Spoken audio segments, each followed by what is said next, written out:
তুমি যে সবসময় দাদির কথায় কষ্ট পাও সেটাও তো না মা। তোমার নিজের পরিবারও তো, আমি জানি তোমার কষ্ট হয় মা, কত কিছু সহ্য করো,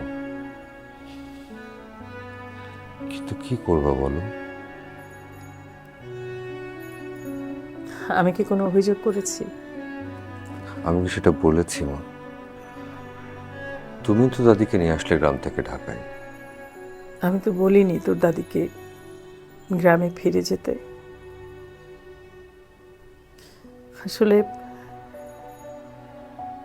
সবাইকে সীমার মধ্যে থাকতে হয়, সীমার বাইরে চলে গেলে। মা,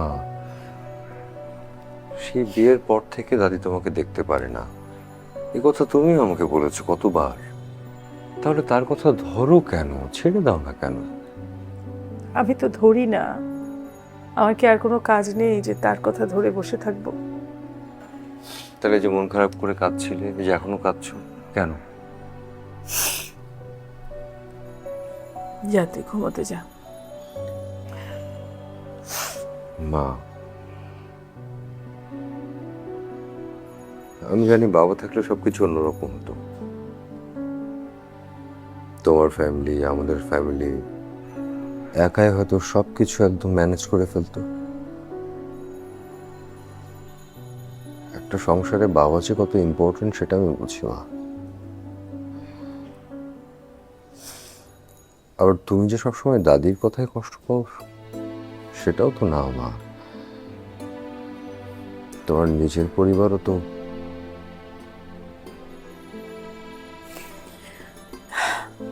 হয়েছে, যা ঘুমোতে যা। তুমি যাবো না মা ঘুমাতে? যাব, তুই যা। মনি, হ্যাঁ মা। তুই ঠিক আছিস তো? হ্যাঁ, ওরা তো তোকে। কিচ্ছু হয়নি মা, বরং তোমার ছেলে একটা বাল্যবিবাহ ঠেকিয়ে দিয়েছে। বাচ্চা একটা মেয়ে, তার বয়সে ডাবলেরও বেশি হবে এরকম একটা লোকের সঙ্গে তার বিয়ে ঠিক করেছে, তারপর যৌতুক সহ।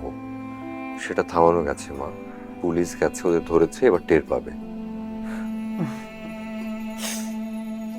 একদম বাবার মতো হয়েছিস।